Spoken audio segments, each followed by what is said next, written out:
সেই শূলা নিয়ে সন্ধ্যার পর গৃহে ফিরলেন। তা গৃহে এসে কি করবেন চিন্তা করলেন, যেহেতু সন্ধ্যায় হয়ে গেল, আজ না হয় ভগবানের নামে রাতটা উপবাস করি কাটিয়ে দিই, আগামীকাল স্নান করে ভগবানকে নিবেদন করে তারপরে প্রসাদ পাবো। এই কথা ভেবে 6 দিনের ক্লান্ত বৃদ্ধ তিনি কি করলেন, তিনি ঘুমিয়ে পড়লেন। শূলা কি করে একটা পুটলিতে বেঁধে মাথার কাছে রেখে দিলেন। ভাগ্যের কি নির্মম পরিহাস, ওই দিন ওই বৃদ্ধের গৃহে চোর আসলো। চোর যখন আসলো, কোথাও খুঁজে না পেয়ে, ভাঙ্গা ঘর কোথাও খুঁজে না পেয়ে চোর বেটা ভাবলো হয়তোবা মাথার কাছে পুটলির মধ্যে স্বর্ণ বা টাকা পয়সা হবে, হয়তো এই বয়ে সেই বৃদ্ধ মাথার কাছে রেখে দিচ্ছে। এই ভেবে চোরেরা কি করলো, সেই পুটলাটা নিয়ে চলে গেল। চলে নিয়ে কোথায় গেল, শান্তিপুনি মুনির আশ্রমে চলে গেল। শান্তিপুনি মুনির আশ্রমে গিয়ে পুটলিটা খুলবে রাত প্রায় প্রভাতের পথে। এমন সময় গুরুমাতা কি করলেন, গৃহ থেকে বের হলেন। গুরুমাতার পায়ের শব্দ পেয়ে সেই চোর কি করলেন, গুরুমাতার বয়ে পুটলি ফেলেই সেই চোরেরা পালিয়ে গেল। তখন কি করলেন, পরের দিন গোচারণে যাবে, গুরুমাতা কৃষ্ণের হাতে সেই শূলার পুটলিটা তুলে দিলেন। নেও কৃষ্ণ, তোমাদের যখন ক্ষুধা লাগবে তোমরা সেটা খেয়ে নিও। এদিকে বৃদ্ধ কি করলেন, সকাল যখন প্রভাত হলো, তার মাথার কাছে শূলার পুটলি না পেয়ে সে অভিশাপ দিয়ে বসলো যে আমি ভগবানকে নিবেদন করে প্রসাদ পাওয়ার জন্য এই শূলাগুলো রেখেছিলাম, যে আমার শূলাগুলো খাবে সে যেন আমার মতো দিনাদি পাঠ করে জীবন জীবিকা করে নির্বাহ করে। অভিশাপ দিয়ে দিল। এদিকে অন্তর্যামী শ্রীকৃষ্ণ সব কিছু জানেন, আর এদিকে ভক্ত সুদামা ছিল ছোটবেলা থেকেই ভক্তিপরায়ণ। তিনি ছোট থেকেই সবকিছু আজ করতে পারছেন যে কোনটা কি হবে। সে যখন শূলাটা গোচারণে গেল, সুদামার কাছে কৃষ্ণ দিল রাখার জন্য। সুদামা বুঝতে পেরেছিল এটা অবশ্যই অভিশপ্ত কোনো কিছু হবে। হঠাৎ যখন একটা ঝড় বৃষ্টির আভাস দেখতে পেল, আওয়াজে যখন আমরা গরু বাছুর নিয়ে যাই, ঝড় বৃষ্টি হলে আমরা কোথাও একটা আশ্রয় খুঁজি। তারা একটা আশ্রয় খোঁজার জন্য গেছে, ওই পাকে দৌড়াদৌড়ি পাকে সুদামা কি করলেন, শূলাগুলো খেয়ে ফেললেন। অন্তর্যামী ভগবান শ্রীকৃষ্ণ সবকিছু জানেন। সে বলছে সুদামা, শূলার পুটলি কোথায়, শূলার পুটলি কোথায়? তখন সে বলছে বন্ধু তো সখা সেটা তো হারিয়ে গেছে। কিন্তু অন্তর্যামী ভগবান শ্রীকৃষ্ণ সব জানেন, সে সেটা খেয়ে ফেলেছে। কিন্তু কেন খেয়ে ফেলেছে, এর কাহিনীটা কি? যেহেতু সেটা অভিশপ্ত, কোন ভক্ত কি চায় যে ভগবানকে আমি একটা অভিশপ্ত রাখি? ভক্ত কি করলেন, ভগবানের যেন কোনো অসুবিধা না হয় এর জন্য ভক্ত সুদামা সেটা খেয়ে ফেললো। কিন্তু ভগবান অন্তর্যামী, তিনি সবকিছু জানতেন।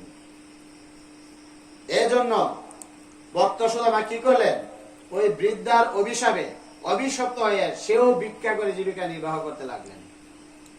সেও ভিক্ষা করে জীবিকা নির্বাহ করতে লাগলো। এমন হতদরিদ্র হয়েছে, ভিক্ষা করে যা পা তা দিয়ে স্ত্রী পুত্রাদি সন্তানাদি নিয়ে সংসার চালায়। একদিন এমন অবস্থা হয়েছে, তখন ভক্তের অধীন ভগবান কেন, এটা বলার জন্য আমার গল্পটা বলতে হইতেছে।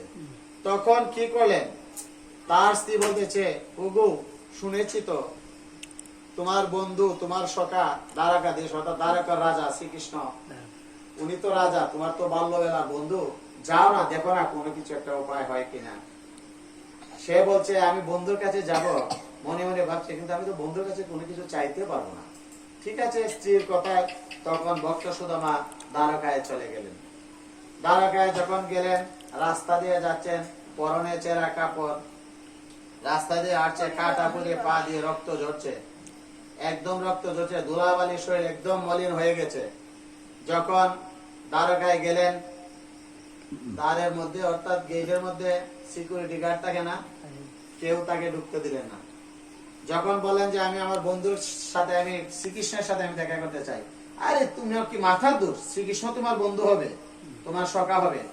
কিন্তু যেই মাত্র সুদামা সেখানে গেলেন, অন্তর্যামী ভগবান শ্রীকৃষ্ণ বুঝতে পারলেন তার সখা সেখানে চলে গেছেন। তখন কি করলেন, যে তোমরা গিয়ে বলো যে তোমার বন্ধু আসছে। তা বলার আগে শ্রীকৃষ্ণ কি করলেন, দৌড়ে এসে সুদামাকে জড়িয়ে ধরলেন। বন্ধু তুমি এসেছো আমাকে দেখার জন্য। সেই সুদামাকে গৃহে নিলেন। নেওয়ার পরে দেখেন কি করলেন, কিভাবে বলছিলেন যে ভক্তের অধীন ভগবান। নেওয়ার পরে বন্ধুকে নিজের হাতে স্নান করালেন। বন্ধুর পায়ে কাঁটা বিঁধেছে, সেই কাঁটা নিজের হাতে শ্রীকৃষ্ণ তুললেন এবং তার পা নিজের হাত দিয়ে, ভগবান নিজে হাত দিয়ে ভক্ত সুদামার পা পরিষ্কার করে দিলেন। হরে কৃষ্ণ। চিন্তা করা যায়, সেটা ভাবা যায় কেমন ভক্ত হলে ভগবান নিজের হাতে কাজ করে। এদিকে রুক্মিণী দেবী কি করলেন, তিনি পাখা ঘুরাচ্ছেন, চামর ঘুরাচ্ছেন, এই ভক্ত সুদামাকে বাতাস করছেন। তখন যখন ভক্ত সুদামা দ্বারকায় আসে, তখন কিছু কুদের নাড়ু বানিয়ে নিয়ে এসেছিল যে আমি আমার সখার বাড়িতে যাব, খালি হাতে কিভাবে যাই, আমি আমার বাগনার বাড়িতে আসছি, আমি কি খালি হাতে আসতে পারবো? আপনার আত্মীয় বাড়িতে গেলে খালি হাতে যাইতে পারবেন? সে ভিক্ষা করে ঝাপা তাই দিনাদি পাঠ করে কুদের নাড়ু বানিয়ে নিয়ে আসছে ভগবানের জন্য। তখন সে তার বন্ধু বলছে তুমি আমার জন্য কি নিয়ে এসেছো? সে লজ্জায় আর সেই নাড়ুগুলো দেখাতে চায় না। তখন জোর করে ঠান্ডা নিয়ে দেখে পুটলিতে নাড়ু। গভীর আনন্দে ভগবান শ্রীকৃষ্ণ সে ভক্ত সুদামার নাড়ু গ্রহণ করলেন। এদিকে স্ত্রী বলেছিল তার কাছে কিছু চাওয়ার জন্য, ভগবান অন্তর্যামী সব জানেন, সে আর কিছু চায় নাই। না চাওয়াতে ভগবান শ্রীকৃষ্ণ কি করলেন, ভক্ত সুদামা তার বাড়িতে যাওয়ার আগেই তার যে দরিদ্র কুটির ছিল, যে কুটির ছিল সেই কুটিরকে রাস প্রাসাদ তৈরি করে দিলেন। কোনো কিছুর অভাব নাই। ভক্ত সুদামা দ্বারকা থেকে তার গৃহে ফিরে গেলেন। সেখানে গিয়ে তিনি আর চিনতে পারলেন না কার বাড়িতে আমি আসলাম। দেখে তার স্ত্রী রানী সেজে বসে আছে, তা দেখে ভক্ত সুদামা বলেন সেটা তো কৃষ্ণেরই কাজ হবে।